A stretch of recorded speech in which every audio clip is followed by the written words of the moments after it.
How's it going, man? Hey, good, brother. Good to see you again. Dude, seriously, what was the last place we met at? Cyborg Recall. Yes. Alex's film. For a movie. Yes. Yeah. Dude, it's so far it's been an awesome experience, and I'm digging it there. And just so that people have some context, you are an actor and a military veteran. Yes. Or are you still currently serving? Yep. Currently serving in the Army. Yeah. Coming up on 16 years this October. Yeah. And your acting is the career that you're pursuing right now. Are you liking it so far? Yeah. I love it. And yeah. I want to say, I guess I'm following in my dad's footsteps because he started, modeling and acting when he was younger. And then after he divorced my mom a few years later, he found a Colombian that he married and was down there for a bit. In Colombia? And he did Spanish soap operas down there, like telenovelas. Oh, and man. He was in some magazines and stuff, yeah. So I guess I'm following in his footsteps a bit, yeah. Dude, that's sick. Yeah. Have you gotten to be in fun, a telenovela? Yeah. Not yet. Yeah. Dude, so with Cyborg Recall, yeah. Dude, what's the character you play? Upgrade. Yeah, it was a lot of fun. So he's so when Alano, the character, goes into the video game world, Upgrade is an NPC, non-playable character that you approach to upgrade your abilities, your gear, weapons, all that stuff. Kind of like a blacksmith and stuff. And so, yeah, I was reading the script and I thought, hey, this would be great if I make him like this, pull inspiration from, Last Samurai, Ken Watanabe's character, stoic, knowledgeable, or wise, wise. And then also, I think Deathstroke is his name. Deathstroke in DC, right? Who taught Green Arrow, like in the show, right? But he's also an assassin. Yeah, he's pretty badass. But also a teacher. And then I asked Alex what his inspiration was for Upgrade, and he told me Fassbender. Well, was it Michael Fassbender? Oh yeah, Michael Fassbender. Yeah, his character in Prometheus. Oh dude, that one was the best. Yeah, I liked it. I liked it. We just watched that with the engineers. Oh yeah, that was cool. Yeah. Dude, I love that movie, and like it was when it's a movie with really good writing or a TV show or something like that, you don't even think that it's a movie. You genuinely feel like you're in the movie. You're watching it in real time, right? And it definitely gets you out of the real world for at least for an hour. Yeah. It pulls you in. You get like it's with the music too and the acting. It's all intense and realistic. You're like, okay, this is happening. I wonder what an AI robot would actually act like. Right, yeah. Creepy and that's right. Trying to like poke and prod and kind of steer the direction of things, right? Like, that's what Upgrade likes to do. Dude, I'm excited to see this movie. Me too. What were the other movies you were in with Alex? Let's see. The first one was The Directive, based off Tom Clancy's The Division video game. That was a lot of fun. I had a short role in that, just like with Upgrade. A small role. It was an Agent 753. Asked me why I still remember that. It was so cool. I was an agent. I was a Division agent. For those who play the game, right? But it was a very pivotal moment for the main character in that movie to do what he does later. But anyway, that was fun. And then I did another small role as a private contractor in Duffel Bag Boy, which came out a couple years ago. That's what I remember. I remember seeing the one with the robot. That was Directive. That one. I remember seeing that one. I was watching Duffel Bag Boy and I was like, is that Paul? Yeah. Because just again, so people have context, me and you met in security world contracting as actual security contractors. Yeah, so, exactly. No, dude, I'm genuinely happy that I got to see you out there because that was my first time being the stunt coordinator. Nice. And safety guys. So that was so much fun. You had a taste, right, of the film world, and movie magic, and all that stuff. Yeah. And the second you told me about what's that website? Backstage. Yeah. I came home and started looking up. Awesome. There's not much in Colorado, right, from that website, but I'm definitely going to be taking advantage of putting something on there so that I can get actors and actresses, to come do like a skit or a panel, something like that. Yeah, definitely. So when you told me that there's like a free website to an extent, I think if you're an actor, you have to pay some. Yeah, there's an annual fee. Yeah, Yeah. but it's worth it. I mean, you get eyes on a bunch of shows, big productions, but also small productions like student films out in LA or Missouri or wherever, Right. Chicago. Do you do it's a lot pretty of cool. traveling with that? Not with acting too much. Yeah, not yet at least. Right. Yeah. What other stuff have you been in so far? So my very first thing was music and lyrics with Drew Barrymore and Hugh Grant. Yeah, that was pretty cool. No I way. still have the pay stub from it. Dude, yeah. that's awesome. Yeah, they had so it was filmed in New York on Long Island at the Nassau Coliseum because I used to live out there, and that's how I got into the industry. Right, I got out there. It was at the Nassau Coliseum. Downstairs where all the extras were and stuff. It was there were 2 rooms for catering. One was union, all the union actors, and then one was non-union. And that was me and my friends, whoever was there, right, and my dad. It was cool. It was cool because when they were ready to film the scene, they herded like cats everybody Right. into the indoor stadium or the amphitheater, right? Right. Herded everybody in, and they stuck us all in one section. Let's say like the left of the stage. Gotcha. And then they called action. Drew Barrymore, Hugh Grant came on stage, and they're like, "Hey, thanks for being here." Well, before they called action, they got on and said, "Hey, thanks for being here, everyone.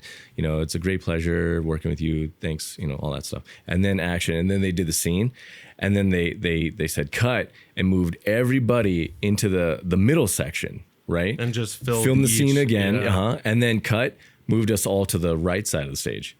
Action. So it was a bunch of, when you watch the movie, it's a bunch of people. It's filling the stage, right? Filling the auditorium. But it was filmed in sections, and then Movie Magic, they just put us all together. Film. Yeah, exactly. Yeah, it was really cool. What were they filming? It was near the end. It was the ending scene. It was a big concert at the end. Which movie? Music and lyrics. Music and Yeah, lyrics. so they meet up, and then they write lyrics together and this and that, and do music, and then I guess they fall in love, right?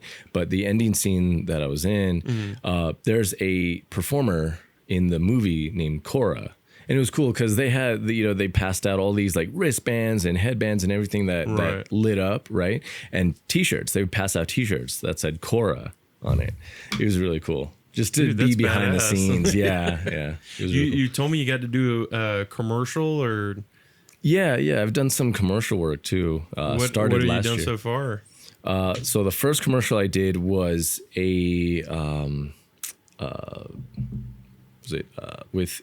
so before I did the Mercedes-Benz commercial, I did a GPS. The word is Damn. lost on me. Yeah, I know it's an ankle monitor. My bad. Oh yeah. That's right. I remember you telling me. It's an about ankle monitor commercial. Yeah, it was to showcase all the features of the newest, GPS ankle monitor that. Who for. are they making the commercials for? Is it for like It was for the jail systems or court? Well, no. So this company, I'm not going to say who, Right, but this company made Lindsay Lohan's ankle monitor. Anyway, so it was for their like new line, right? And so the production company reached out. They're like, "Hey, we want you for this role, right?" And then I did it. It was cool. For the first hour, it was okay. Keeping it on, it was okay. But then after that, I'm like, "Get this shit off me!" I can only I'm imagine like, how "Oh my crazy that God." would drive And you. it was supposed to be the rugged one, right? The rugged model where you can like shower in it, play sports, whatever. And I'm Are like, you this is uncomfortable. I Right. would not want to do any of this with this. Are on. you an active criminal? Right, Have you exactly. had to- like, Exactly. You can mountain bike, and it's Yeah. just like you in different outfits. Right. But it is cool though the features it has because Right. in the not movie the commercial, everything pops up. It's like, oh, so you have waypoints, it has your destinations, Right. And it shows what time you went to where and stuff. Yeah, it was cool. Which one do you enjoy more, the Mercedes-Benz commercial or the? Oh, ankle let me monitor? tell you. Yeah. So let's move forward to the Mercedes-Benz commercial, right? The producer of the production, Kyle, amazing guy, very humble. He needed somebody to act as my colleague, right, in the commercial. So he's like, hey, you know anybody that can be a bodyguard with you? I was like, yeah, I know somebody. So I got my friend Jackson, right, because he used to be a figure competitor, right. Oh, like Sleeves, a bodybuilder. Yeah. Gotcha. Tats, all over, gray hair, nice beard, right? So Peppered slightly. yeah, dude. He's a good looking tough. dude. Yeah. So I got him, and that was his first ever production for anything, right, Nice. in the industry. Good And for him. it was amazing because, and he was awestruck, right? Like we get on set, we're waiting for Kyle. He comes up, Kyle hugs me. He's like, "Hey, Paul, thanks for being here," and like hugs Jackson. He's like, "Thanks, I already like guys." this guy. Yeah, really cool guy, right? And so we get in the trailer. There's a big trailer, right, that they rented with. There's a makeup artist, wardrobe stylist who I'm still in touch with. We're friends to this day. Her Nice. name's, Emily, and so they're setting us up with wardrobe, with makeup, all that stuff. And I wore Jackson's jacket, that he had. It was a gift from Jen, his wife. Right. And we're like, okay, hey. And I didn't bring my Oakleys, man. I didn't bring any Oakleys. I was like, I need sunglasses. And I'm a big Oakley guy. That's the look of security guards. That's right. Like, A huge Oakley guy, you right? can't be a security contractor and if you not don't have own Oakleys. Exactly. See, look right here too. Yeah. Anyway, so he had an extra pair, used those. And they had Crafty. In the industry, we call it Crafty, but that's craft services, right? It's like, hey, where's Crafty? Oh, it's over there by the trailer, right? So we have that. And then when we were ready to film, we go up the hill, and it was pretty cold that day, right? We go up the hill, and it's like $1 million neighborhood, right? All these Right. houses, nice houses, right?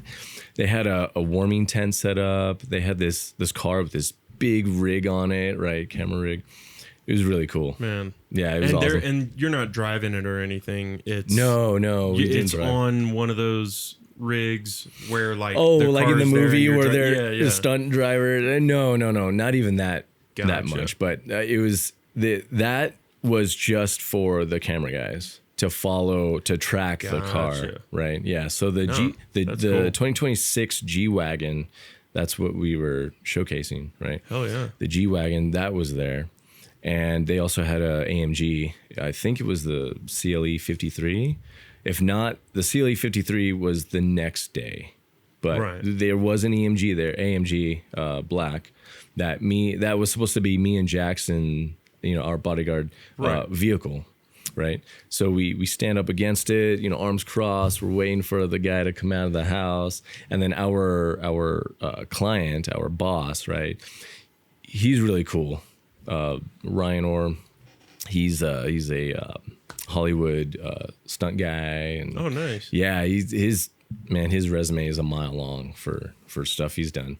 But yeah, he was our boss in the production, and so he gets the guy in the car, and then they peel out, and then you see it's a drone shot. You see us like, we're hitting each other, and then we're like, oh, they're going. Let's get in the car, So they run around the car, and we hop in, and then they cut it. We don't drive it. Right. Sucks, right? But there was Still, you get to look like you're yeah, driving a nice and car. it was awesome. We get in. It was funny. We get in the car, shut the doors, and we're both like, "Whoa, this is awesome!" Right? Because it was like a starship. It's just whoa. Let's take like off. getting in a Tesla for the first yeah, time. something. Have you? Has the commercial come out yet? Yeah, it has. Oh, It has. dude. I'll send it to you. Dude, yeah. Here, is it on YouTube? It is. Yeah, It Perfect. is. I can screen record this, man. Cool. Yeah, it was a lot of fun. While me and Jackson were waiting between our scenes, we asked the PA to get us a donut, just a single donut. And he's like, yeah, I got you, man. So he goes all the way down to Crafty by the trailer, gets us a donut in a little throwaway bowl, brings it all the way back up. And, there's a bag of, there's snacks, there's candy bars, chips, Red Bulls, all that stuff ready for us up there. But we wanted a donut. So a PA got us hey, I don't know your name, guy, but thank you.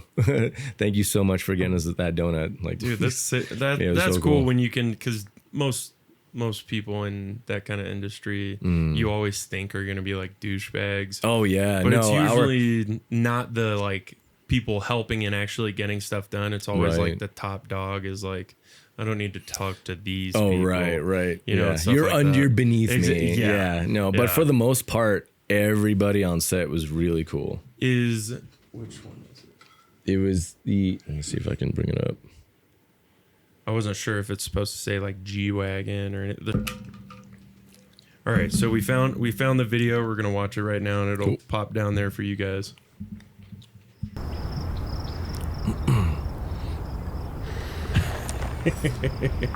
It's me.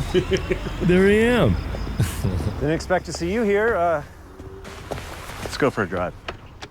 See, that's Ryan Orr, the driver, the mob boss, I guess. Is it having all the power? And they actually have a 2026 G-Class Power Wheels. Dude, That was awesome. That kid did so well. It was so cool. We all clapped for him whenever he did his lines, and see, we both run into the car. What's it like to never settle? And then you really don't see us for the rest of the one, but Right. it's just no, cool to be. still, dude. Still badass. Yeah. I mean, they're not sponsoring us or anything. Yeah, like no, that, so no, we're I not. don't This care. is not sponsored by Mercedes. Yeah, But still, it's a Yeah. badass commercial. right. dude. I mean, I hit a bucket list, or I'm not in checked a off some. Mercedes commercial Hey. or a movie. You never know. Not Yeah, yet. right. Not yet. Yeah. Does it show you guys driving at all? No. Or Because like this was in mostly the- on the G wagon, not Gotcha. our AMG. To But show its features and stuff. yeah. I will say the one feature I really like that they do show later on is the tank turn. It does 360s like in place While it's sitting there in place. Yeah. It's like two different axles, I think. No way. Yeah, really cool feature. I mean, And if it's you an need electric? I as well? don't know if it's electric. Maybe a hybrid. I thought I saw like a It could I be. think it's a hybrid. It could be. But it's like, when would you ever use that tank turn? Yeah. Right? It's like, get the fuck out of Dodge, right?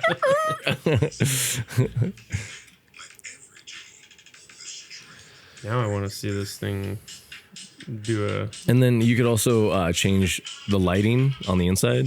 Oh, nice. Yeah. So like dim it or lighten it up. Dim it, or lighten, color? different colors. Yeah. Oh, So that's you'll- cool. Yeah. They should have had more security guards in this. I know, right? Yeah. Nobody Missed cares. opportunity. Yeah, no one cares about the mom driving her kids to soccer practice. It's the security guards that we care about. See, there we go. There we go. That's what I was waiting on. That's it right and there, it's yeah. not doing donuts or anything. It's literally just turning. Literally spinning in place. Yeah. Oh, that's crazy.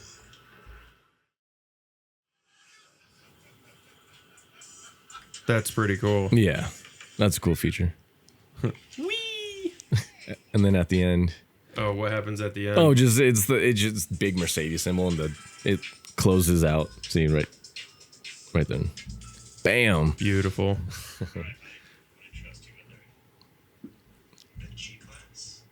My daughter. I trust you with my daughter. You ain't driving my car. Yeah, I'd rather you drive the G-Class. But me and Jackson always joke that we should make a origin story for our two. For the two Yeah, security the two guards, security yeah. guards, how they met and how they came They to got this fired guy. afterwards because they Right. couldn't keep up with the G-Class. That's right. Yeah, you need a new car. Yeah, Dude, that's That was cool. awesome. Yeah, that's yeah. definitely a bucket list thing Yeah. to knock off. that was cool. So what have you been doing military wise? Like when let's start from the beginning. All right. Where'd you grow up? Where are you from? When'd you join? That kind of thing. Sure, yeah. So origin story. Here we go. Dial it back, way back. Yeah, right. So I'm from Torrance, California, the South Bay region, right? I lived on the border of Redondo.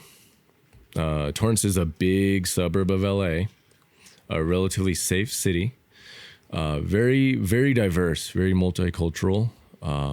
Great city. You know, I love Torrance. I miss it, at times. Grew up with my three siblings, mom and stepdad. My parents divorced at a very young age. I think I was 5.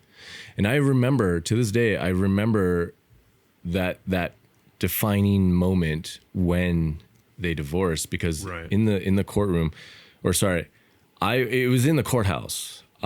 My grandmother waited right outside the courtroom with me while That's good. yeah, That you didn't have to go in there. yeah, subject myself to that. So in the courtroom, my dad and grandfather were in there with, I think, my mom and maybe stepdad. But I do remember specifically me waiting outside, and then they came out, and my dad was crying. And then I lived with my mom in California. My dad and grandparents were in New York, straight across the states. Seriously, that's Yeah. like a complete opposite side. How much did you guys visit each other? How much were you able to? So my dad, whenever he could, he would fly out to California and see me. Every year he would ship me birthday gifts and cards, Right. I remember one day he flew out to California on a turn and burn. He flew out there just to say happy birthday to me and drop off my gift before he had to get back on a flight like 2 hours later. That's cool. Yeah, that was really cool. That's definitely something that sticks with you. Yeah. It was sad because I mean, it was great. I was very Right. grateful. It was great that he saw me, but I couldn't hug him, or I had to talk to him through the screen door. And then when I started to cry, at your house? yeah. that's- My mom, yeah. When I started to cry, my mom was like, "Oh, you're making him cry. You have to go." And yeah, it was shitty. Oh, dude, I feel you, man. yeah, It always sucks because like, same situation. My mom, I lived with my mom, and my dad would visit a couple times throughout my childhood, Yeah. and it was kind of like that where it's like, oh, your dad's gonna. A defining moment that is stuck in my head is Yeah. he's coming to hang out with us before Christmas on Christmas Eve at Chuck E. Cheese. So we're going to go meet him. And as we're driving there, my mom's like, so he owes $20,000 in child support. Man. We can call the cops and have him arrested, or you guys can go hang out with your dad and whatever. And then, like, I'm being asked, what do you guys want to do? That's ridiculous. As I'm a kid. As a like, kid. Yeah. So, yeah, we ended up calling the cops because, like, I'm an angry little boy who has heard nothing but what his What your parents mom have has said- told yeah, you. what my mom's told me, Right, along right. with all the stupid, shitty decisions my father's made. Like, Right. there's no excuse for, like, Certain things he's done. yes, Certain no decisions he's excuse. made. Yeah. 100%. I get it. Yeah. And they're out choosing there. alcohol, things like that. Like, Yeah. those are decisions he made, but the decisions the other half made didn't help, didn't make anything like Better. by any means. So I Right. feel you on that end. Yeah, It just yeah. sucks because it's like, oh yeah, I'm a mama's boy because my mom raised me and like I love her and like she can do no wrong when you're younger. Right, But then you right. get older and And you're a dad. you and see things and then you hear both sides. you're like, what the what? Yeah, what? You did what? Yeah, Why would you think yeah. that's a good idea? Right. Yeah. Right. So Yeah. I feel you, man. That Yeah, man. sucks. Did it get Yeah. a little bit easier as you got into your teens? Yeah, it did. I guess, out of sight, out of mind kind of thing. Right. And then you just get involved with friends, But there was another defining moment where, okay, so let me back up. My stepfather was very abusive, right? Nothing sexually, but physically, right? And I thought he abused all of us, me and my siblings. Outside of the verbal abuse that he did with my mom, right? I was really the only one that got hit. Were the other ones his kid? Like No, he had with her, or- No. The only ones that were his kids were my little brother and sister. My that older were sister. your mom's kids as well? Yes. Oh, okay. So they're my half. Gotcha. Half brother, half sister. Yeah, I thought he beat all of us, but then growing up, my sister Stella, my older sister, And I think my younger sister Ellen both told me that it was mostly me Right. that got touched, you know. And he would do some pretty freaking militaristic stuff with me, or like hard stuff. And he was never military. He was never law enforcement either. He was just I don't know why it makes it worse. But right. Yeah, he was just an Aussie who grew up strictly in or grew up in a strict household in England. Gotcha. Yeah. So he did. So one thing he did, in shorts, he would take me outside, and I would kneel on raw beans, on concrete. Yep. Put my hands above my head, and then stay there until he came back out. And usually, as a kid, I don't have endurance. Yeah. Right. I was, scrawny. And so I would slouch, and then my hands would go down, and then I'd put them back up, go down. He would come out and see I was slouching, and he would slap me and then tell me to put my hands back up. And he said, if your hands are down again, next time I come out here, you're not having dinner and you're staying out here. Right. So you could bet I was a pretty angry kid, That was going to be my next question was, did you deal with a lot of anger, like in high school, shit like that, like lashing out, or? No, high school I never lashed out. At least not to friends and teachers. Right. I mean, I was kind of a rebel, right? Angry little boy. Angry little shit. Yeah. But I loved school, only the social aspect of it. I always wanted to be at recess because that was my escape, right? I went to school and I was with friends, peers, my age, maybe have gone through the same thing I went through, right? And you could bet though my grades were tanking, because because I go home to abuse, right. I mean, and granted, I haven't had a childhood that's as bad as some people, right? Well, many others.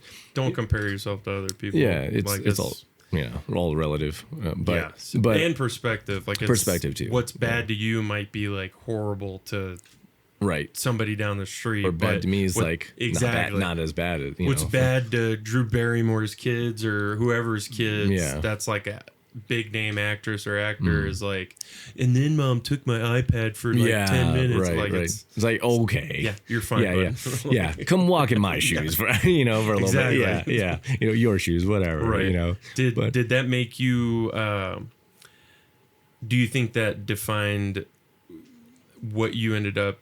The decisions you ended up making as you got closer to turning 18? Do you think your anger, along with like just dealing with that kind of abuse at home, made you want to leave, travel? Oh, I definitely, all that. Yeah. I wanted to leave. Definitely wanted to travel. There's a point, and this was years later. So I moved. I almost killed my stepdad one night. It was a school night, and I couldn't go to sleep because he was yelling at my mom. And that night, it was the first time I stood up for myself and for someone else. Mm-hmm. And like I confronted him. I'm like, F you, I could kill you right now, blah, blah, blah. How old were you? 14. Oh, yeah, that's usually the age boys. Yeah, the adolescent, My boys get rowdy now. Really? Yeah, my oldest is... Oh, man. He's moved slightly past that, knock on wood. Yeah. That continues, but he went through that age of like, you're not going to tell me what to do. I could take you, like, different scenario, obviously, but like the aggression is there. Yeah, building aggression, confidence. Mm-hmm. It's and all that testosterone going through young boys, like you get a lot more ballsy. Oh, yeah. And those things that you were okay with like taking before, now you're like, nah, I could probably take them. Yeah. You're like, nah, let's get those. So what get ended those up hands happening? Ready? What happened to him? What ended up happening when? Oh, when you right. stood That. up? Okay. So my mom actually, just hugged me. She was crying. She's like, no, it's okay. And after that night, like I was at school, and she's like, hey, how about you move to New York with your dad? Oh no. Yeah. So, in order to not ruin my future, and all that, I moved to New York, and that was a tearful reunion. Seeing my dad and grandparents. Yeah. How did that go? It was great. Was he happy about it? Oh yeah, my dad. Good. Yeah, my bio dad. Yeah, good. Yeah, it was awesome. And my grandparents, who I loved dearly and missed. I saw them again. I was living with them again. And It was funny. I moved in 2001, Nice. right before 9/11. Yeah. I was there for 9/11 in New York. Yeah. Oh man, how was that? At 15 or 14? Yeah, 14, 15. Yeah, that was wild. We got sent home early, and as I got off the bus, my dad's storming over to me. He's like, "Did you see what the fuck they did?" You know, it's like, what's going on? You know, What's happening, Dad? I had nowhere near the self-awareness, I do now or Right. whatever. So I was like, I don't yeah. know what's going on, and I wasn't traveled yet. So I was happy they brought the TV in. yeah, exactly. Oh, a magic school bus. It's like, Fuck yes, exactly. Sesame Street, Right. Reading Rainbow, all that stuff. It was cool. What? So- How close were you guys? Like, was it New York, or what part? Oh, so we were in Farmingdale on Long Island, an hour drive to the city. So we were about an hour away. Were you able to see like smoke and things like that from where you guys were at? Not where we were. Not where we were. That's good. That Yeah. would be a little bit more traumatizing. Right. Yeah, I think it was on the news for a little bit at school, Yeah. but then they turned off the TVs because every class had their own TV in the corner. Oh yeah. Yeah. So it was on for a little bit, and they're like, "Oh, let's not show these." Did you guys kids go these. home and We all went home cut early. the news on? Oh yeah, I followed him into the house. It was on every TV in the house. Upstairs in his room, my grandparents' room, the one in the kitchen, the one in the living room, the one in the basement. He had every Man. channel on that had it. Yeah. What? How did that day end up going? Like walk me through that day. If I remember, he was just cursing. And then my grandma was like, "Oh my God," and we saw people falling from the towers. I still remember that. Every time I see that clip, gives me chills. Yeah, when Every it's time. like just one person, like Yeah. that one single picture. Have you watched those documentaries about it? No, not yet. Dude, it's Pretty- heart wrenching. Really? Yeah. I'm sure. My Yeah. grandfather was a firefighter. He was a chief of the fire station, and I think Lake Jackson. Last time I got the name wrong, but Okay, Lake Jackson. He was the chief of the fire station, and we were up in Northern Virginia, like right outside of DC. Oh man. And he was like, "Yeah, we're deciding on whether or not we're gonna go up there." That was the first time I had seen my grandpa cry, Really? like watching the news, because he knew one of the pilots that was on the plane Oh man. that went it was down. one of the ones that hit the towers or The Pentagon or something. Yeah, I don't know if a plane hit the Pentagon. But Oh yeah. We can talk about that, but But- yeah, anyway. yes, Yeah. I have a tinfoil hat under this hat. No, that's the one thing I remember about that day is a man I had never seen cry start like choking up and tears running down his face. Was Man. like watching all that happen because he knew I didn't have that perspective like you were talking about. You didn't really comprehend what was going on around that time. Right. He knew there were like hundreds, almost 100 something firefighters in those buildings and around him Oh, man. as they're like coming down. Coming down. So he's like, shit, He lost like a lot of friends that day. It's I don't know if he Or- knew any of the firefighters up there, but just knowing Oh. that it's like a soldier, you see, there's like a unit of soldiers in some building, and then you just watch it blow up or Right, something. You'd be right. like, Okay, yeah, because you're in that community. You're Exactly, part of yeah. them, so it's a family. You see them go down, it still hurts. oh yeah, Yeah. was how did that affect you? You think as you got closer to turning 18, seeing all that happen, seeing your parents react in that way, where it's like, look at what they did. Right. What did that end up pushing you into the military or Actually, no, I didn't join until I was like 22. really? Much later. Yeah. Wow. Yeah, because I saw it, and then I saw we went to war in Iraq, and all that. But it was just different for me at the time. I never thought I would join the military. I was a big like police enthusiast, military Right. enthusiast, right? I loved the movies. I had toys, all that stuff. Video games, they were cool. But I never really thought I'd join. It was much Wow. later. Yeah. I wouldn't have almost every veteran I've talked to, Oh, man. it's like that's that. Every oh, yeah, recruiting once I station, saw it, every recruiting station had lines out the door around Yeah. the block, right. Yeah. But no, I was too young, and then I just started my first job at a movie theater, and I just worked. I was making my own money. It was amazing. Hell yeah. I was was buying blades and, video games and hanging with my friends, and I had the money to buy stuff. It was cool. Hell yeah. So that was my focus, really, when I was 15, 16, 17. Oh, yeah. Just working. Stuff to do. Just watching. I got money and friends. That's all I need at 16. When I was, yeah, exactly. Yeah. What did you end up doing after you got out of high school? Let's see. After high school, I didn't do anything really. I just sat around, and I had a girlfriend at the time, my first girlfriend. We just hung out a lot, and then she graduated, broke my heart, so. That's usually what that's per usual. No, puppy love, but she actually came to me later on after we broke up. She's like, "Hey, I saw this commercial for this school. I figure you'd be good for it, and I wasn't motivated really, to do at 18, 19. Right. I was just, again, hanging out with chilling. friends, just chilling. Yeah, I was like, no more school. This is awesome, just What was the listening to school? music. Catherine Gibbs. It was a for-profit school. Catherine Gibbs, that's what it was called at the time. Now it's SBI campus, Sanford Brown Institute. Was it for anything specific? Yeah, I went for graphic design. Oh, nice. And, I thank her to this day that, she motivated me, kind of pushed me in that direction because, got an associate's in graphic design, and I can make business cards, banners, DVD covers, oh, yeah. whatever, Do you still do that now? I could, yeah. Like I do. contracting, like, hey, I can make some business cards for you, that kind of thing? I mostly do stuff for friends or my nonprofit, What's your nonprofit? Until Zero. Dude, hell yeah. Until Zero. So it's an anti-human trafficking organization. Yeah. Nice. Yeah. Do you work with any other groups that like with your foundation that you have? What are you guys up to? Have you been doing anything in particular out here in Colorado? Yeah. So in 2023, so we were founded in 2020. Got tax exemption status in 2021. Nice. Yeah. And in 2023, we found a Native American woman who moved out here from, was it South Dakota, with her girlfriend, and she goes missing. And then we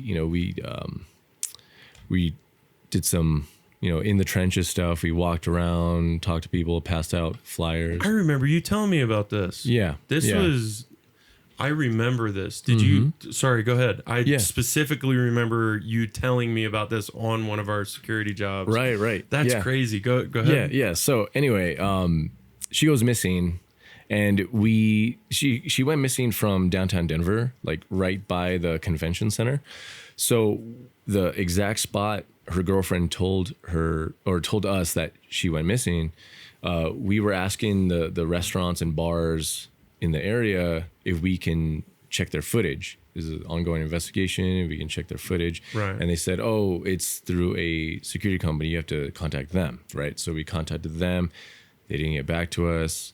But, I think Anthony Lovell and Bo Gardapi, they are also part of UZ, and they reached out to them to see if they could get footage. And then myself and Matt Stansel, he's over in Canyon City, we worked tirelessly to find this girl. We had some close calls. One was at a salon and spa in Golden. Still have some. Yeah, they have saloons. Like, oh man, going guns blazing. No, but it was a close call. There was someone who was a customer.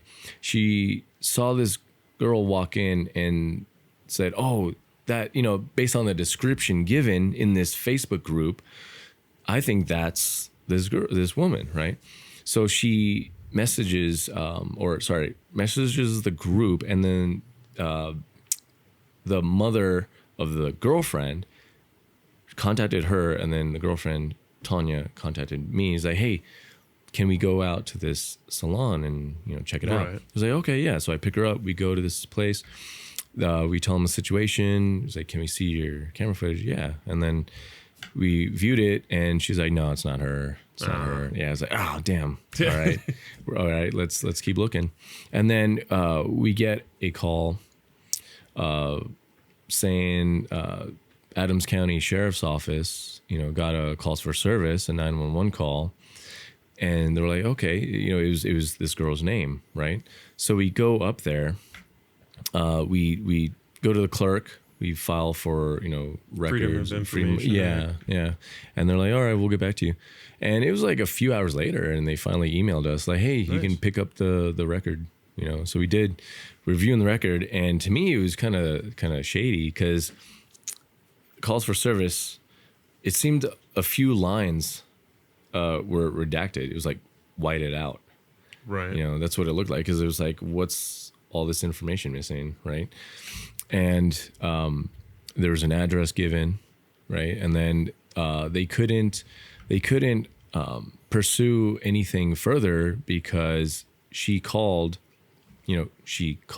saying, hey, I'm okay, I'm staying with family, right? Oh. And then the sheriff's, I think either the sheriff's or the PD, right?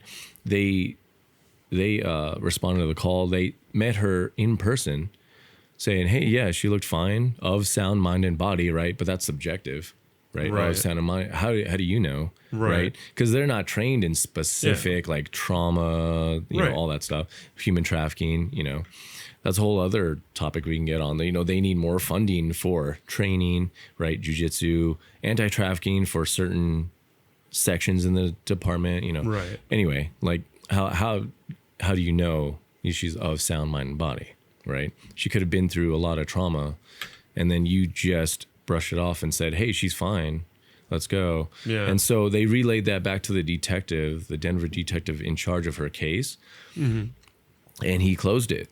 Oh, really? Yeah, and I had his number from the people the reporting party, right? Her girlfriend and her girlfriend's mom.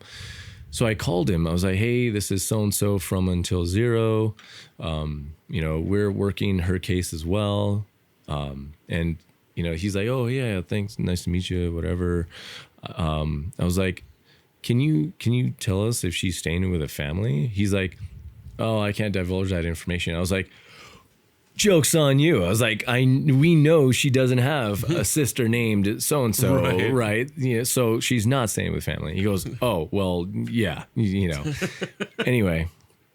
Did she have any family? Like she has family, but were you guys in contact with them?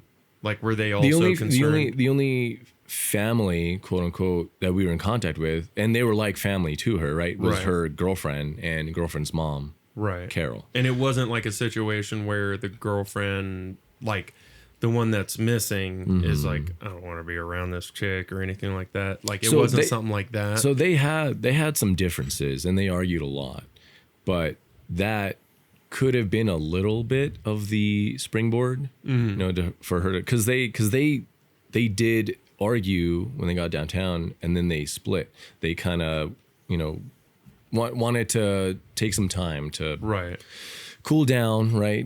Blow off some steam, whatever. And then that's when she went missing. She the girlfriend walked back that way and said, hey, where are you? Blah, blah. And she disappeared. She just ran or got picked up or something, That's, man. Yeah. How did that end up ending? So we told the detective, hey, we're going to stay on this. Would you like us to keep you abreast of the ongoing case? He says, and this kind of pissed me off. He goes, well, since I took her case, I had 10 more files that I got. So I appreciate it, but, I'm going to have to focus on something else since we closed the case. And I was like, great. All right.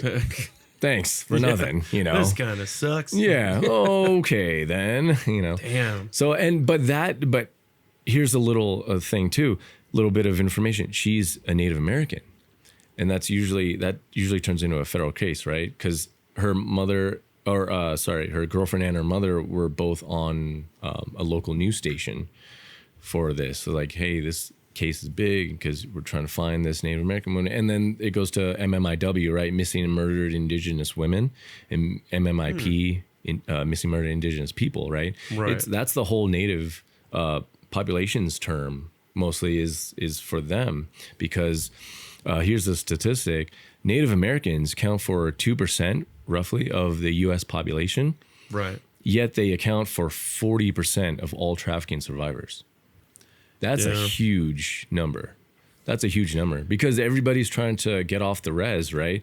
Hitchhike, That's trying what to I was leave. going to ask. Yeah. Why do you think that's such a large number or percentage? Because when they hitchhike, they don't know who's picking them up. They go Right. missing, go murdered, buried somewhere, or whatever. Right.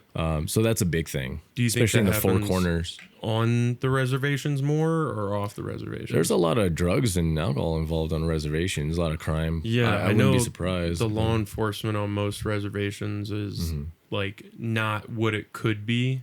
Oh, it's horrible. Yeah. So when It's somebody like goes a missing, ragtag group of guys that are Well, like, no, we I don't mean- like people doing drugs on yeah, our res. I mean, not only that. That's one factor, right? Right. The other factor is jurisdiction.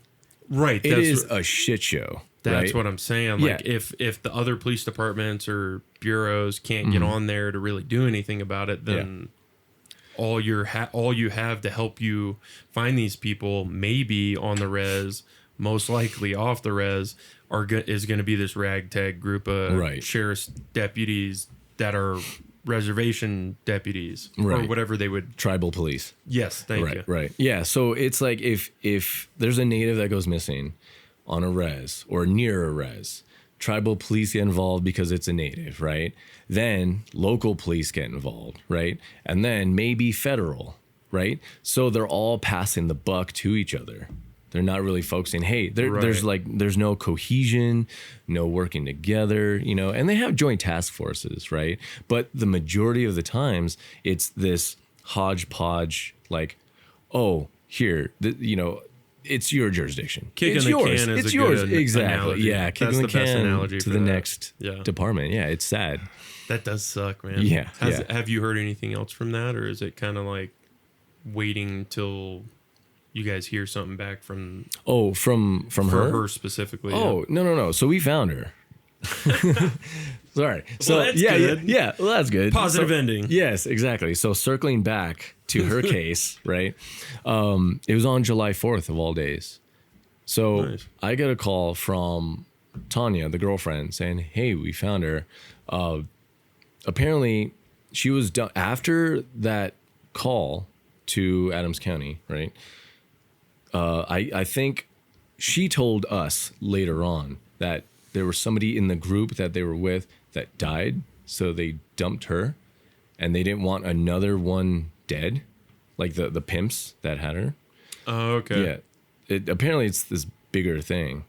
So they dumped her on the side of the road, and then this couple that was walking, they didn't see the actual action, the event, right? But they found her in the ditch, and they called The girl, the girl. was she dead? No, she was Oh, okay. alive. I was like, man, this is taking so It's many like, turns. Oh my god! Yeah, well, let's She's make- alive. She's dead. Yeah, she's alive. yeah, She's dead. you're right. She's in a ditch. Yeah, but I was like, how did she tell you I know, later? yeah, seance. Yeah, No, right. no. Anyway, I mean, if anybody can contact the spirits, Right. it's the Native Americans. right. But all jokes aside, the couple called. Who was it? They called a local shelter, right? Was and she then- high or something when they threw her in the ditch?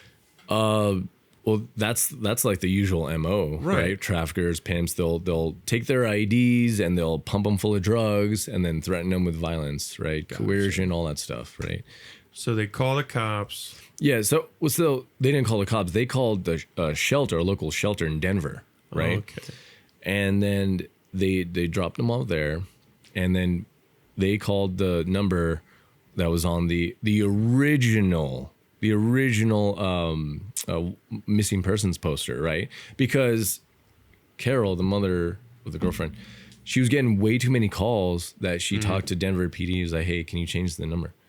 But it's funny that I think it was a shelter had the original poster, so they called her and then they relayed to me. Nice. Yeah, and they're like, hey, Tanya told me, hey, I'm with another task force now. I'm not gonna name them, but I'm with another local task force. We're on the way to this shelter. Meet us there. I was like, yeah, got it. So I go there, I meet them, shake their hands, say, hey, what's going on? And then the way the shelter does things is very secretive, very secure, which is great. Right. Especially in violent cases or whatever, abuse, stuff like that. Yeah, domestic violence. So one rep comes out of the door. She's like, hey, who are all you? Right. So I tell them, they tell her. And then Tanya's like, yeah, I'm the girlfriend. She's like, oh, she mentioned you by name. You're the only one allowed in here. So they go in. I'm waiting outside. And the door opens again. Somebody's coming out, some random person using their services, right? Comes out and I look inside. I see them hugging. I'm like, that's her.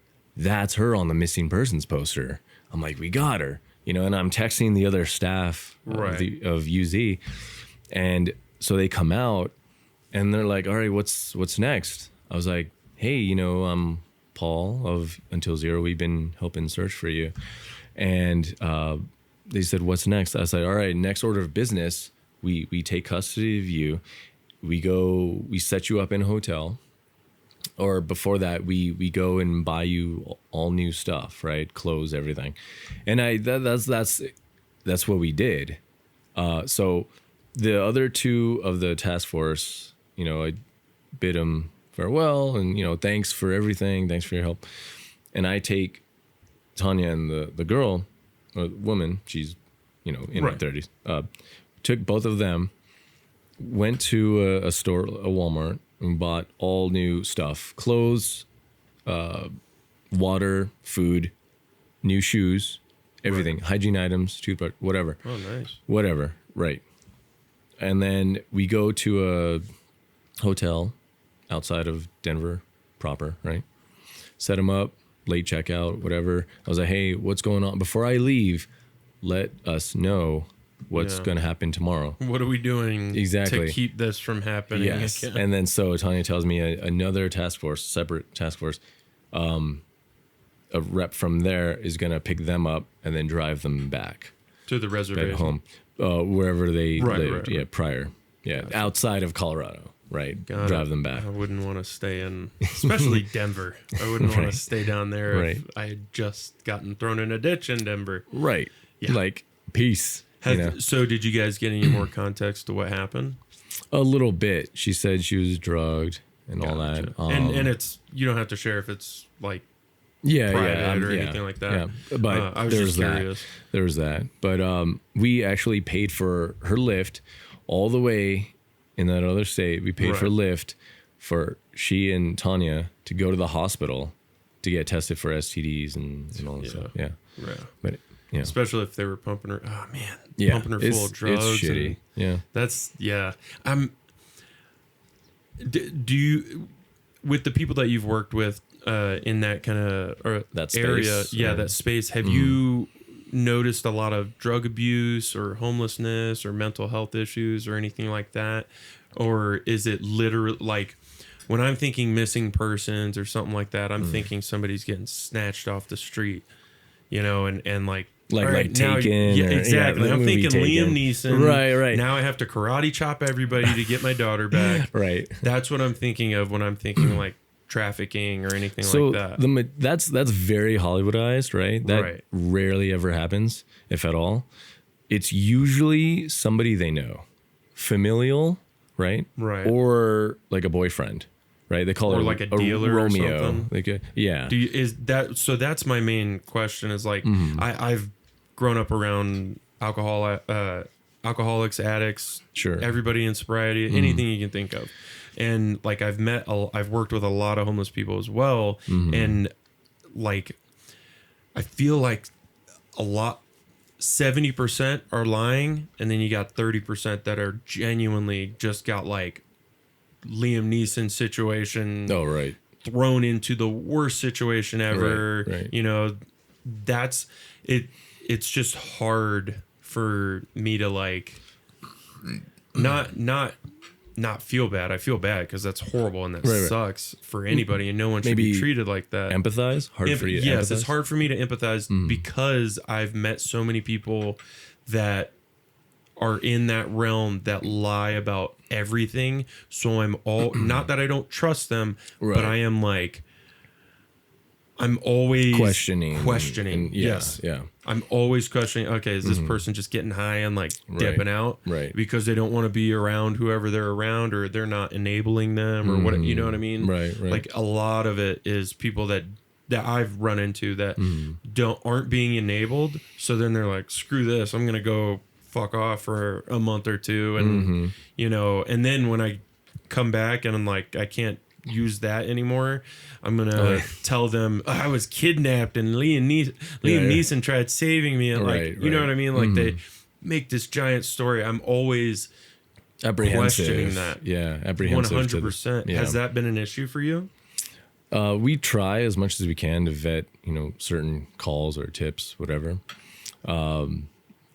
The majority of our operations are like in person with providing security or protection for survivors, or prevention, right? And we'll provide security. Like one operation we had, Operation Shadow, me and my buddy Bo, he's our law enforcement liaison officer and also our firearms instructor.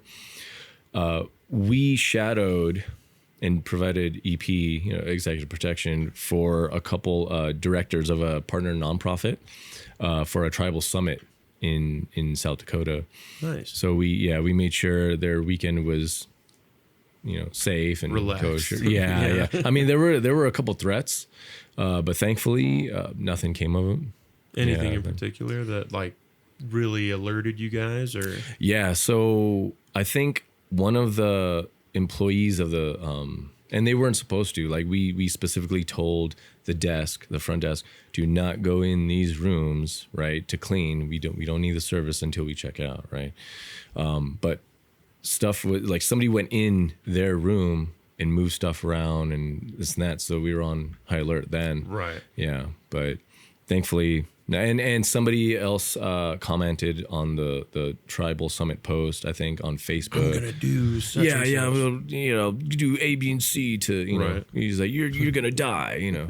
But we were on alert. We did some A, B, and C planning, contingencies, all that stuff. Where are we gonna go if shit goes down? We're gonna back up into this room, barricade it, you know. Weapons on the door, all that stuff. And then we're like, all right, we did a walk of the premises, before and during, right? Like, okay, where can we go? You know, okay, this area by the dumpsters, it's got brick walls around it, you know, we can barricade right here maybe, or we just run out the front, you know, all like guns blazing, right? To the vehicles, maybe. Did you get into EP work or private security contracting before you joined the military, or after? No, I didn't. But it's funny because a buddy of mine, you know, that video game Army of Two. You remember that one? I think two guys with contracting, they get into. They always go to hot zones, right? They have those ballistics. Was it masks. on PlayStation? And Xbox. Yeah. Oh, okay. I think I know what you're talking they had about. ballistics masks they would put down. You could customize those, nice. Customize all their armor and everything. So we thought that was so cool. We're like, we want to do private contracting, right? All that stuff. But it's not until like halfway through my career in the Army, I went IRR, inactive ready reserve. This was 2018 or 2017. I was like filling out the application for it and everything. To join the military? No. So I joined in LA in California, right? I moved back from New York. After 9 years, I moved back to California in 2009. What made you make that move? Mostly my dad, like trying to get away from him. Oh no, God! I know. No. How does this story go south? He wasn't abusive. But it just he tapped out on life early. Not like killed himself, but Jesus, dude. You're like, it just gets worse. He kind of gave up on like things to caring. like caring, and he just. It was sad. Like he wouldn't. I would ask him to stretch with me or exercise with me, do stuff with me, right? And he's like, no, I got this to do. He had work that was just busybody work. It wasn't productive, really. It was, cutting up newspaper clippings, saving them. Big hoarder, by the way. Yeah, and then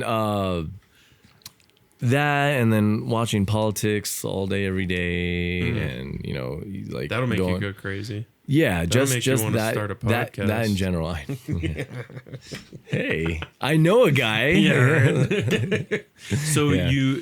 that kind of drove you nuts. So you moved back to California. Yeah, it was all his like bitching and Right. moaning and like politics. It was like seething, and I'm like, I'm done with this, What time frame was that? 2009 about. Oh, Yeah. So I graduated from Catherine Gibbs. Like, nice. I had an internship and then graduated. And then in 2009, 2008 kind of set the wheels in motion. 2009, I moved back to Cali.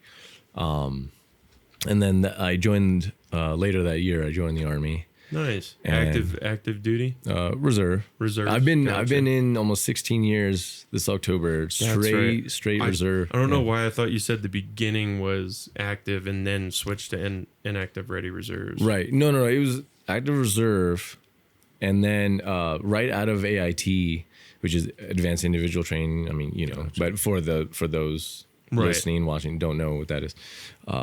Right out of AIT, my combat sport hospital, 349th Cash in Bell, California, we were slated to go to Iraq. And, right out of training, I'm like, high speed, like, let's go, And then our orders changed. The MTO changed to Kuwait. I'm like, wah, wah, wah. Yeah. Right? I was like, oh, man. Damn it, now I have to go to I'm not Pizza gonna Hut kill and- him, but yeah, no, but anyway, it was a pretty good mission. We were a hospital, it was a good That's what I was mission. gonna ask. What was your MOS? 25 uniform, so camo. Nice. So yeah, currently that's my parent MOS. I'm a communications sergeant right now, staff sergeant. Did you enjoy it? I Or love it. do you I love enjoy it? Yeah, I love it. I love it. In movies and video games, all the radio traffic, right? Like that's me. I get to send it and get it. It's cool. You So, should put that in for some of your acting stuff. Like, Right, I right. can do all such this and such yeah. to make it sound authentic. authentic. I could be a military consultant on this movie, right? Yeah. So did you what work did you start doing after you joined the reserves? Like civilian whenever side you were or- doing or- that on the civilian side, yeah. Okay, so in California, I didn't have a job. I was looking, but I didn't have a job, so I did some acting stuff out there, right? Student films mostly. And then we deployed, and then I moved to Colorado with my girlfriend at the time. And then after we broke up a couple of years later, I stayed because I set up a good network out here. Right. And I was part of an engineer company, vertical construction company. So there are three types of engineer companies in the Army, right? Route clearance, vertical construction, they build buildings, and then horizontal, they build airstrips and the foundation for bases Right. and all that stuff. So I was part of a vertical construction company. With them, I went down to El Salvador. We built medical nice. clinics and schools. Yeah, it was a really, really cool experience. Was that fulfilling? Yeah, Hell yeah. especially seeing the kids. It was funny because a lot of times the kids would see us and they like say wave and want to, give us something or have us give them something, right? Right. And it was during their classes, so other teachers like, hey, like pay attention, Right. But they just wanted to look out the window and see these, Yeah, you got a bunch guys of and soldiers outside. Hell yeah. Yeah, doing their I would thing. much rather pay attention to that than Yeah. my ABCs. I will say though, one of the whole country though, right? Gangland territory mostly, right? MS-13, all that stuff. That's where MS-13 started, if I remember.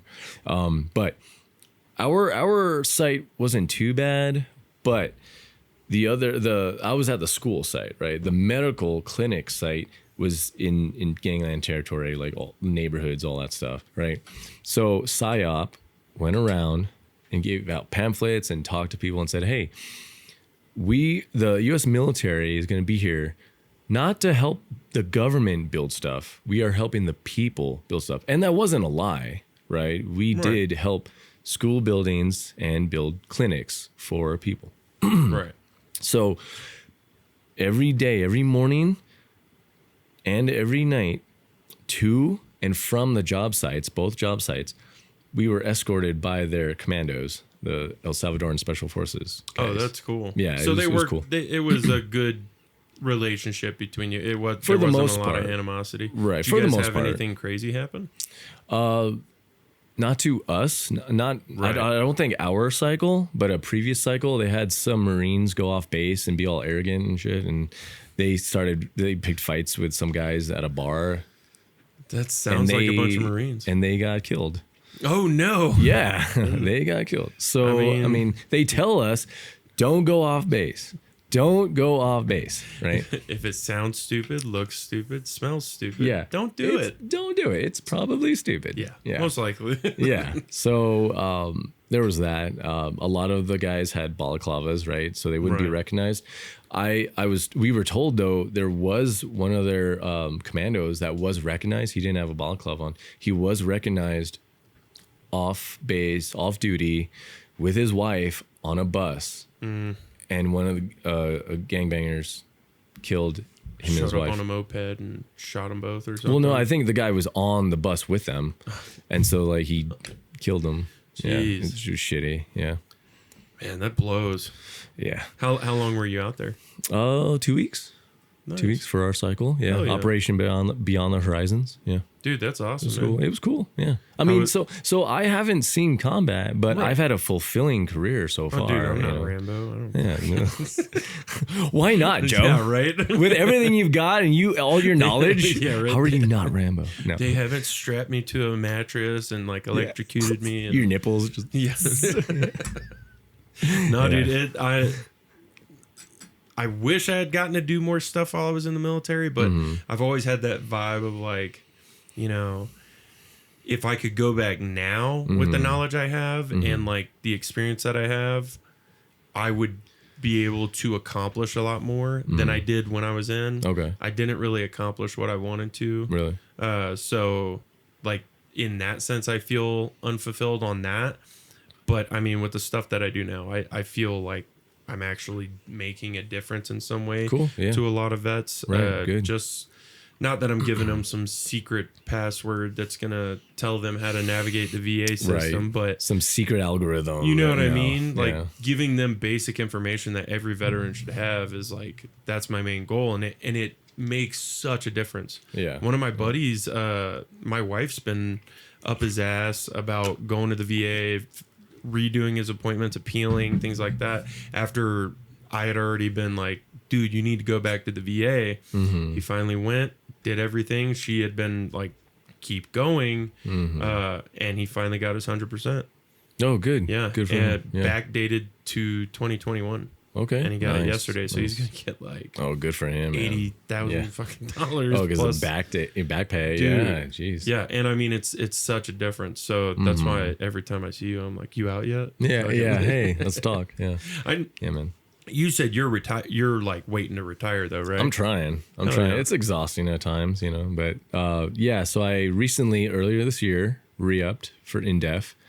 So for those of Psycho. I know. I know. love it. So indefinite. It's funny because on my new contract, my re-up contract, it says 2046 as an ETS Jesus. date. Yeah, it reminds me of Deadpool and Wolverine. Till you're 90. Yes, that's exactly what that is. Yeah. Yeah. You're 90. Yeah. Exactly. It's. I mean, how long are you end up being there? Till then? Till I'm 90. No. Till no, 2046. till Oh, 40. no. I'm gonna hopefully try and retire before then. 16 years so far.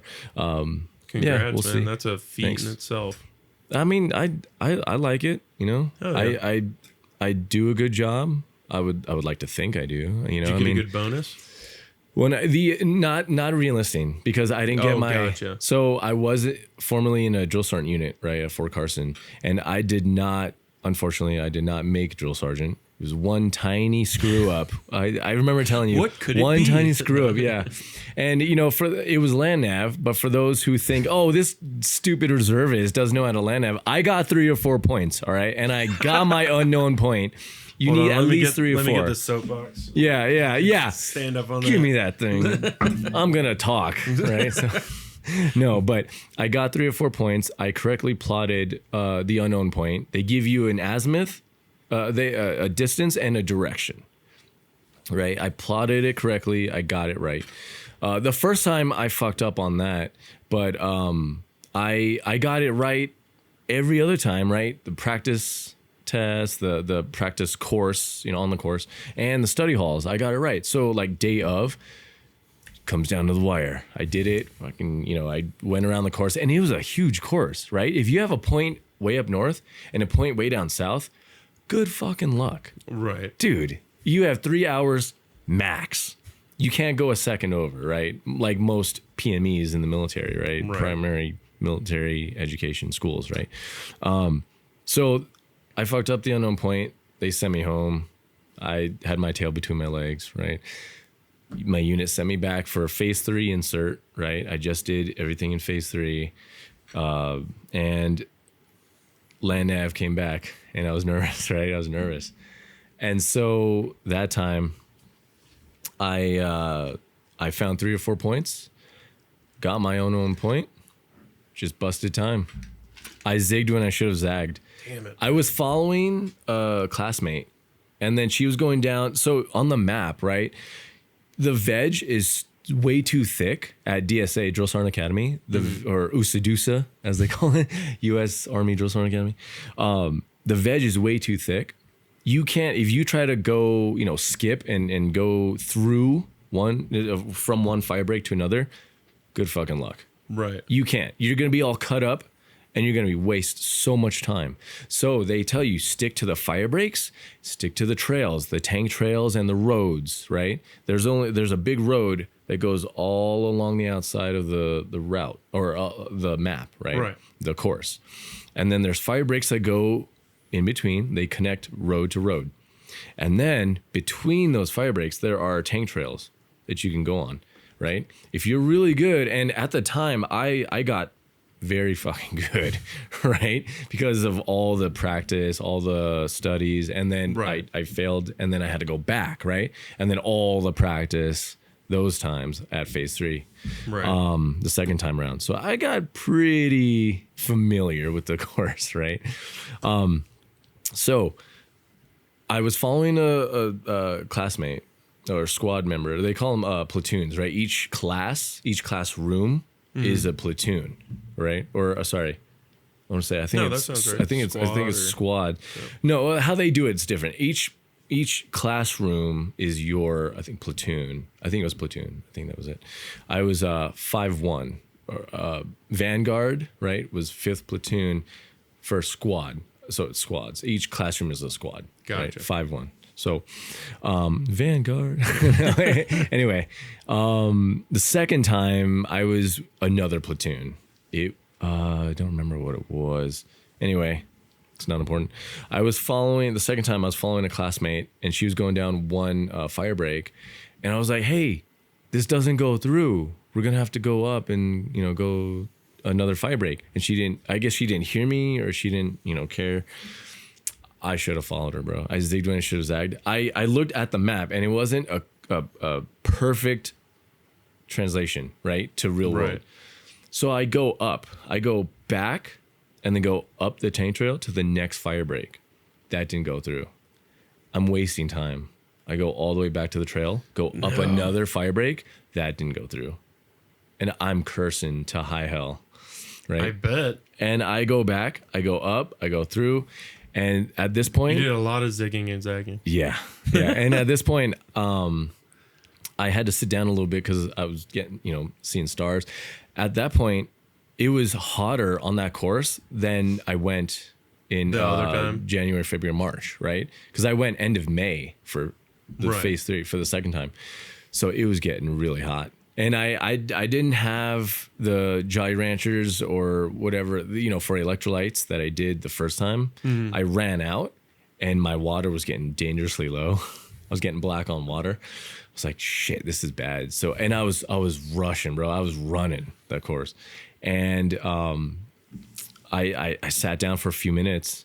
I'm like, all right, get my bearings, get up, and just Charlie Mike, right? Continue mission. So I get to the road, and I'm almost home free. And I'm like half running, half fast walking, half running again. And I'm looking at my watch, and it's like I'm already 5 minutes over, 3 hours. I'm like, I'm not fucking making it. So I get in and I turn my stuff in, and they're like, time is, whatever. It was like 15, 16 minutes past. I'm like, fuck, like, this is bullshit. That sucks, dude. Bro. And the Army, like, they don't allow you like 1 minute over. Right. So that was bullshit. It sucked. That man. blows, man. But That was my initial entry passion, drill sergeant, and I have a loud as fuck voice. I can get really loud, and the whole knife hand thing, and okay, so like outside, she's over here laughing her ass off. So this is Mika, my girlfriend. Hi, babe. Love you. Yeah, she's like giggling as he's doing the knife hands. No, he does this shit all the time. It pisses me off. I have to. So hit him. annoying. He tries yelling, but then I yell over him. Yeah, he tries yelling, but I give him a look, and then he shuts up. Yeah. So after this, are you planning on doing anything else, like school wise, or trying to go to like any? Now that drill sergeant school is kind of like, that's in the past now. Did even you if end I up could moving past it pretty easily, or no, was it a easily? pain in the ass? No, it was a grieving process, bro. To go back to my unit the second time for the same issue and not have my hat and badge. Oh, and here's another thing. You have the Army changed it from a 2 to 3 year commitment, if I remember correctly, to be a drill sergeant. Mm-hmm. We at my unit, we had a soldier who did not go on the trail and like not even fulfill that requirement. She transferred out, and I was pissed. I'm like, she gets the fucking badge, but someone like me who's motivated and inspired, right? And outside the Army, I train friends and soldiers with fitness, with marksmanship, right? With firearms and everything. I train them. I train people. I teach. I love doing it. I love mentoring, coaching, all that stuff. And then for me not to get my hat and badge and not to do that. At least you're not mad about it, man. I know. Yeah. Thanks, guy. Right? Thanks, guy. When did you do your reenlistment again? Earlier this year. Was that so? After So this was last year. The drill sergeant academy and all that, was that last year before the reenlistment? So drill sergeant academy, that ends up not working out, grieving, then you reenlist? Oh, no. I found a new unit, and then I reenlisted this year. Okay. So after the drill sergeant stuff. Yeah. After were you that, able all to was put in behind for me. any other schools or anything like that? So my current unit is an OCT unit. Observer, controller, trainer. Nice. So OCT units, they are the validators of units that are set to deploy. Oh, for overseas. like NTC? Yeah, NTC, JRTC, gotcha. Stuff like that.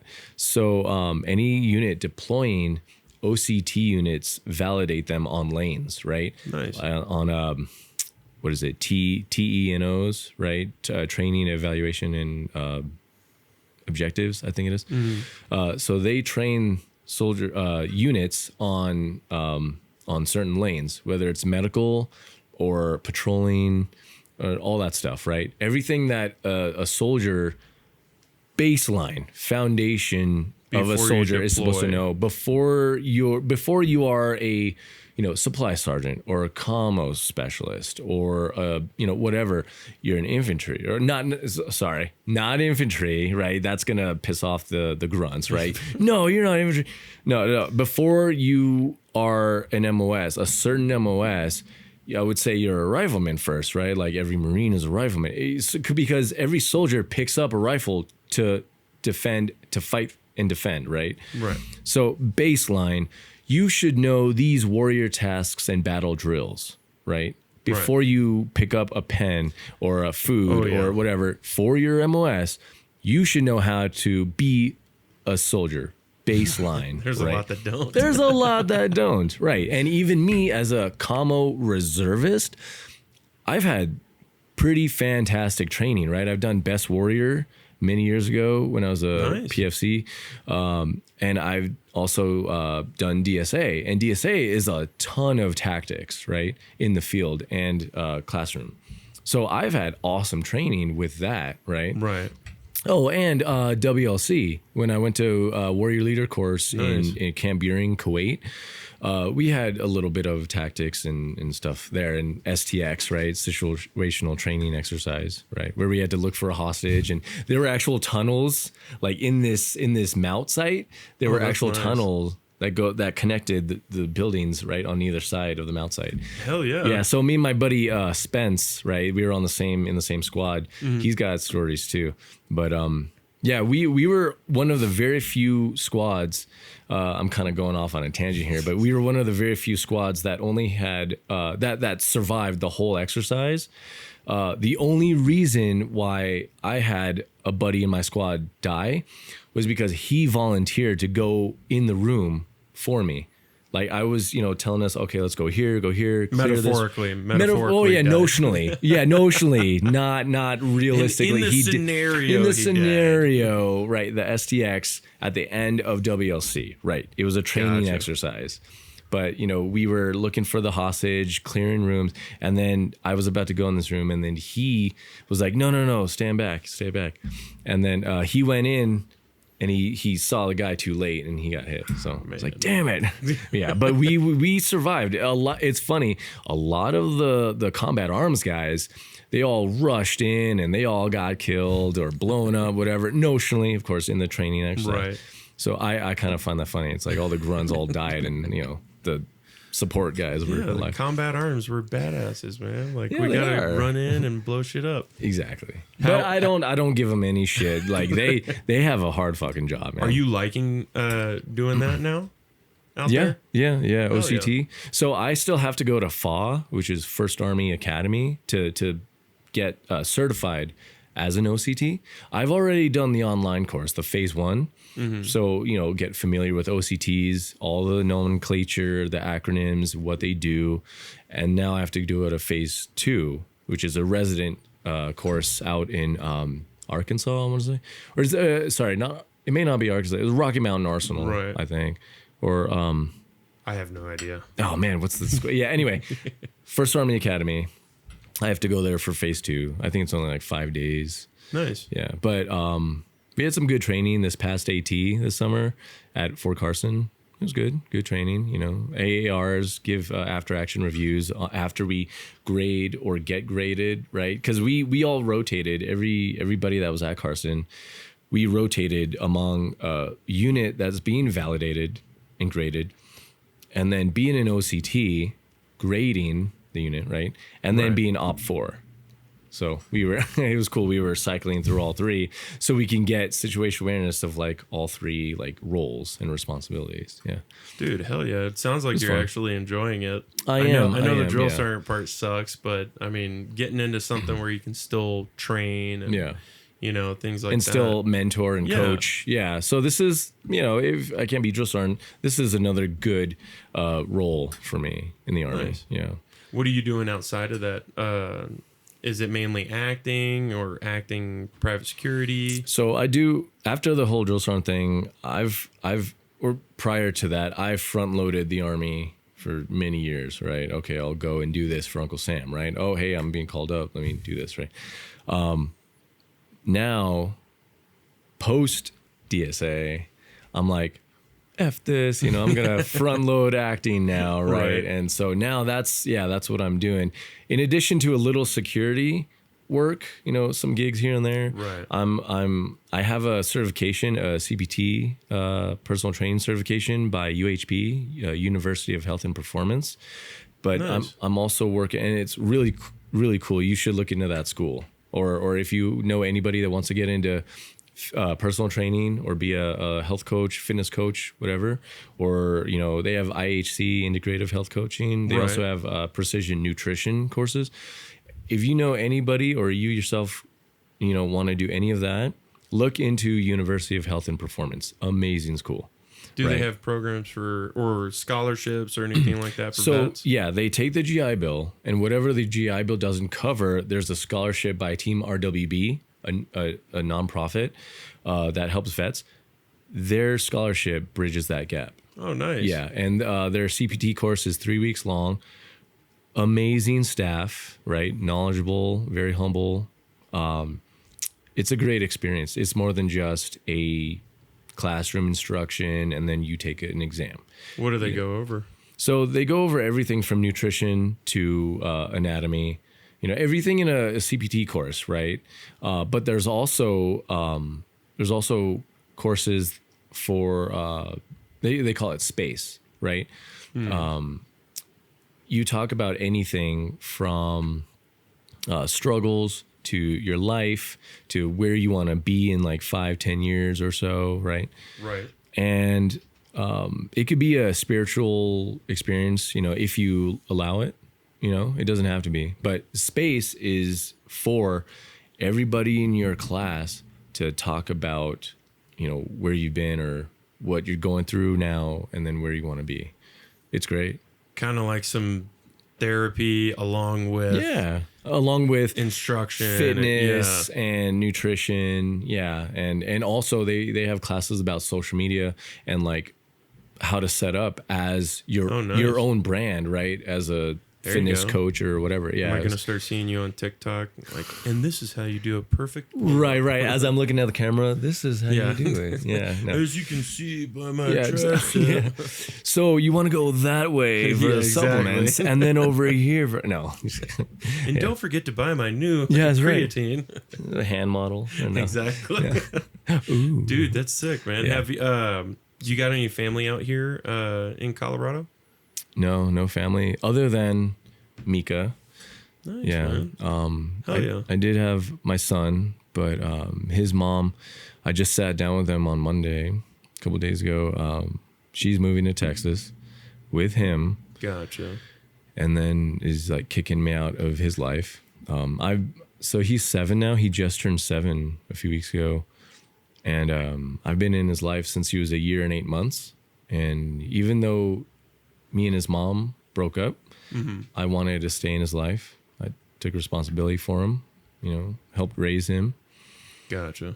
And so he's been my son. I've been his dad ever since then. And it's hard knowing that, I probably won't be able to see him again, raise him.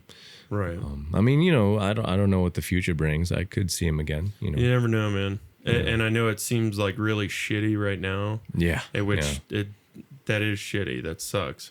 Yeah. I definitely understand where you're coming from. That's just a shitty situation altogether. Hopefully, down the road, that's something that could change. Especially, sounds like you've made a big impression in his life. So I could definitely see that turning into something later in life.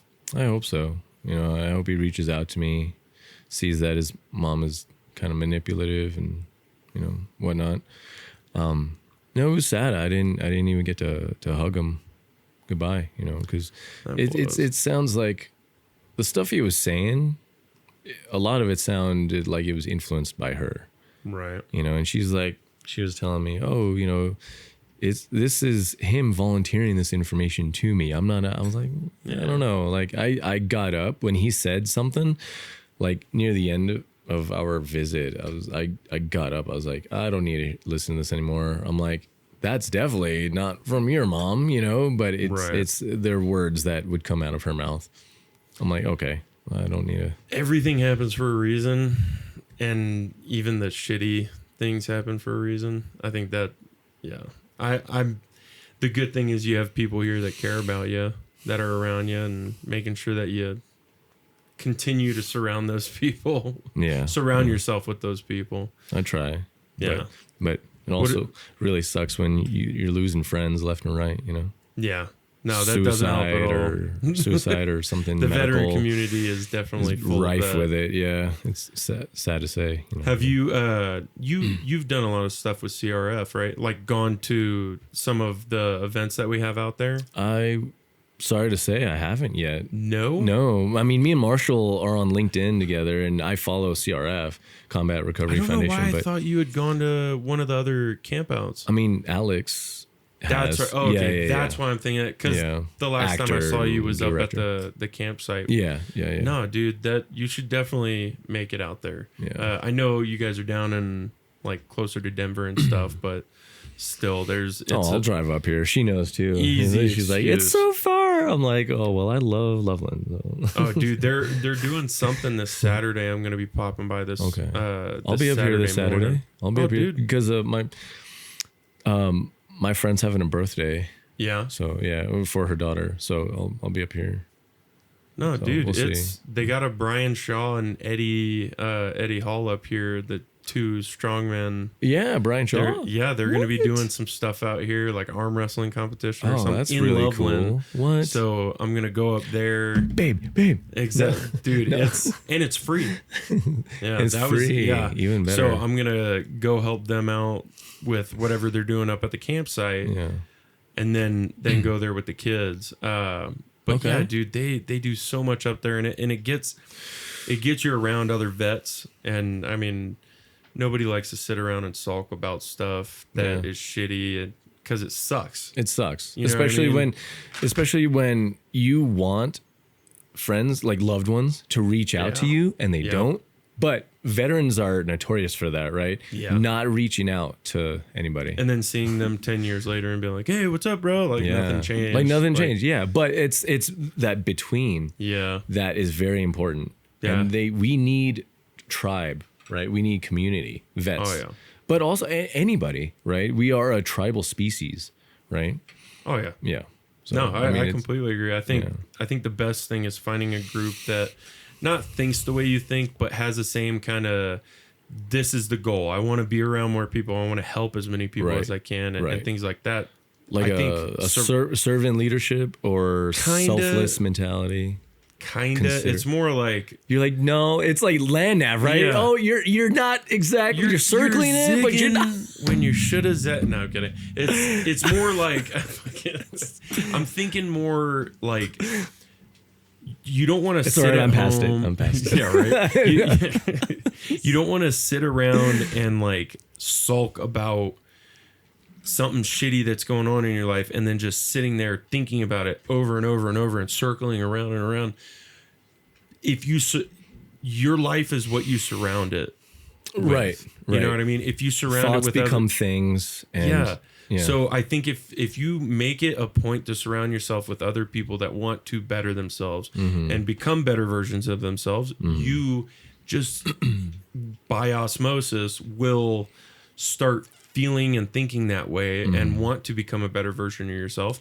And I think groups, tribes, or whatever people want to call them, it's the best thing for people like veterans, because that's all we had when we were in the military. Right. You know, you're all suffering together. Yeah. Now you don't have to suffer anymore. You might still be suffering with whatever issue it is you might be Whatever dealing you're going with. through in life. Yeah. But at the end of the day,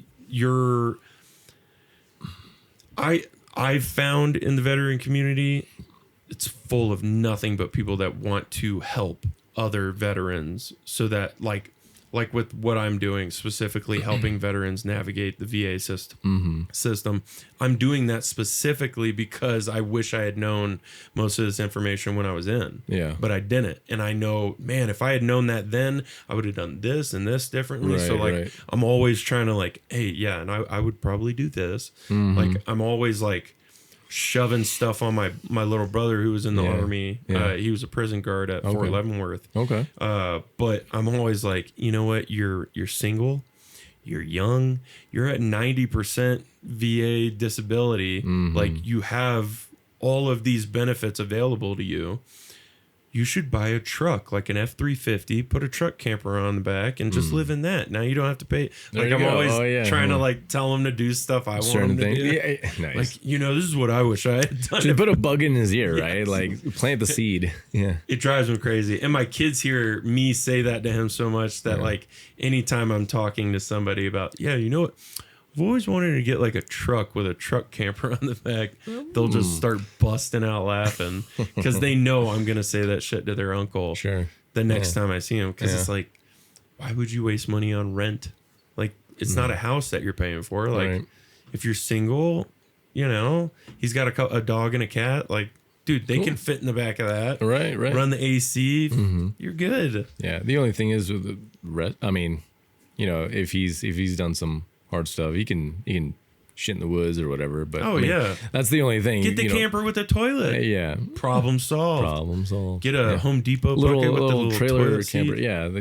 You know, hook up to his tow hitch, you know, and just, Boom. Yeah. Perfect. Taken care of. Yeah. Then he can go wherever. And like, there's bound to be parks he can go to. And if you're a disabled vet, you can go into the parks for free. Yeah. Right. Like, I mean, there are resources out there, you know. so many. Yeah, there's emergency relief. If you know, I mean, unless he's out. Yeah. He's out and everything. He's got a job doing like decals, stickers, stuff like that. Cool. They're doing pretty well. That's good. That's good. I'm just always trying to like. That's the mindset I have with trying to help other veterans. Is like, this is what I would have done if I could go back in time. Yeah. You should probably look at all these things and like pick out of that what applies to you. Right, like pool together tools or paths, and then you know, see what works. I surround myself with so many other people that have different variations of knowledge having to do with like the veteran community. Yeah, and it's like, dude, if you can't get the answer from me, there's like 20 there's so other, many people other people I know. Yeah, right. You know what I mean? Oh, you want to get into acting? I know a guy I can point you towards that's into acting. Like there's so much info out there. It's just nobody really has it. That's why that's why networking is so important. Seriously. It doesn't matter if you're a vet or not, though. You know, like you can know somebody who, you know, does one thing or another. Like, hey, I wanted to dip my hands in that, you know, dip my feet in that. Like, okay, cool. You know, like welding or something, you know, like. No, dude, 100%. The schools that are out there for welders, plumbers, electricians. Yeah, trade schools. I mean, I don't know if trade schools take the GI Bill, but I mean, he's got the GI Bill. Oh yeah, trade school. Basically any kind of school usually takes like Ames Community College. Okay. I'm pretty sure they have a mechanics school. Pretty sure they have like plumbing, electric, stuff like that. But they have this badass drone program at the Ames Community College in Greeley. They take GI Bill. Like most community colleges take GI Bill because it's like you'd be an idiot not to. Right. If you're an accredited college or school, they're gonna take it. Okay. Like my underwater welding school, that was in Jacksonville, Florida. Yeah. Yeah, they Nice. took everything. Nice. Took everything. They took a lot of my GI Bill. But like they were like, yeah, no, we'll take it. Come here, dummy. Yeah, right. Yeah. Right. And then that's I mean, that's the dark side though too, right? Yeah. Like there are more and more organizations popping up, whether it's education or other company type of business, where they're like, oh, you're a vet, you know, come over here, you know, like we want your money, you know, for the GI Bill and stuff. And dude, it sucks. There's always going to be some group or some person scammers. that's they're going to find a way to like take advantage of something that is. Because who doesn't like helping vets? So there's always going to be people going, yeah, we should give more money to veterans. We should make sure that they have benefits and schooling, and like there should be no homeless veterans. So there's always money coming in. Yeah. It's just there's always going to be people taking advantage of it that say they're going to solve a problem, but don't really do anything for it. Right. You just take the money and run. Yeah. Yeah. But there's always options. There, like, right. And if you were a GWAT vet, Global War on Terrorism veteran, or like during whatever time, you have so many options. Yeah. There's the post 9/11 bill, GI Bill. There's vocational rehab. There's so many programs, and some that will reset your GI Bill. Really? It's crazy. So if you've used most of your GI Bill, there's program, I think it's chapter 31 or something, that you can put in for and like fill out the paperwork for, that'll kind of like reset your schooling stuff. Okay. And that's cool. Vocational rehab. Nice. So nice. I'm looking into that side of things. But I got, knock on wood, a job coming up that fingers crossed that goes through, and I don't run into any hitches with that. But other than that, there's I wish you success. Right? Yeah. But yeah, dude, I'm really glad you were able to come on here. You got anything, any shout outs, anything else you want to touch on? On a positive note. Yeah, No, I'm just kidding. On a positive note. Yeah, I know I brought it down a little bit ago. Like Yeah, I no. did not mean to. No, I was eager to go wherever you wanted to steer, the ship. So Hell yeah! I What shout outs you got? I want to give a shout out to Mika, my beautiful girlfriend. No, she's been with me this year. It's been amazing meeting her. We're almost exactly alike. Listen to the same music, and that's like everything, a whole range of music, right? We can put anything in the car and just sing to it. It's awesome. And then we can go to any concert, whether it's classical, jazz, metal, rock, blues, it doesn't matter. We can both enjoy it and enjoy it together. Hell yeah! And also she's been by my side, through this whole painful process of no longer seeing my son. I'm not gonna lie, I cried hard. I've been crying a lot. It's really hard. I've been fucked up, No, I get it. She's been there for me. It's good to have people like that around you. I know she's turning like a shade of red, but No, yeah, it's good to great. have those people. Yeah, and guys like you, have a selfless mentality and humble, and I do it for the hugs. I do the just hugs. want- Yeah, hugs, free hugs, man. Yeah, I love hugs. I know you Yeah. do. Yeah, man. Every time I see you, I'm like, fuck yeah. Yeah, I know. Let's go. Game on. Some hug. people are weird about hugs and like Yeah, they'll like it's why? a side hug. And Yeah, but I mean, they're.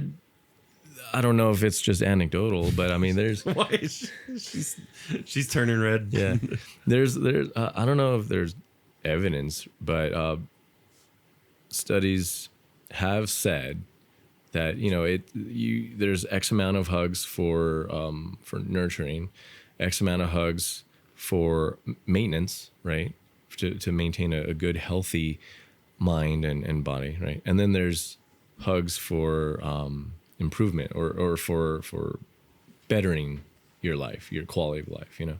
I mean, whether that's true or not, I just love hugs. Like I should be set up then. I'm good. yeah, you're I good, got man. all the hugs. Free I'm gonna hugs, keep yeah. getting fucking I see you next time. Yeah, I'm gonna give you a hug, man. No, Yeah. Dude, I really appreciate you coming on, and I'm looking forward to doing more anything I can think of with film. Yes, but I'm glad that you have opened my eyes to these other things, and I wish you nothing but the best and Thank you, brother. success. Thank you, brother. We'll be out here, and I got anything and everything you can think of veteran events wise. Sure. Yeah. So don't hesitate to let me know if you want to go to anything. But hook me up. yeah, dude, Yeah, let's do it. If you're able to, I'll see you this Saturday, or we got an event tonight down in Longmont that I'm going to after this. Okay. That's for Northern Colorado Veterans Network. Today, what's today's date? The 14th. Let me see. I don't have my phone on me. 13th. 13th. Today's the 13th Okay. of August. Okay. But yeah, no, we do one every month.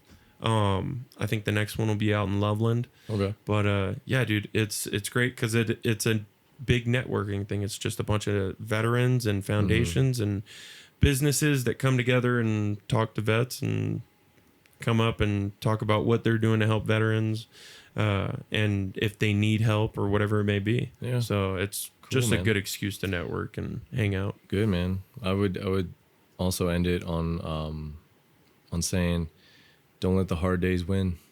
Hell yeah. You and I have been through so much, and we're still here. I'm grateful to wake up alive and healthy every single day. I mean, granted, if I'm going through shit, that is what it is, right? But as long as you keep your mindset in the right direction, right? As they say in the military, show up in the right time at the right time in the right uniform, right mindset. You'll be golden. So Oh yeah. don't let the hard days win. Keep moving forward. Left foot, right foot, repeat. Right, as it is in rucking. But yeah, One step forward. exactly. Or ODT, one day at a time. Boom. And that's all we can do is live one day at a time. No, I agree, man. And What's the name of this one more time for the viewers? Until Zero. And how can people find you? So on Instagram, our handle is Fight Until Zero, and our logo is a Morpho butterfly. And we're on Facebook, facebook.com/ I think Until Zero or Fight Until Zero, and our website untilzero.org. Yeah. Hell yeah, dude. Thanks I for coming appreciate on, the brother. time, brother. Thank you. I'm gonna have to switch it I up know, next time because every time A robot.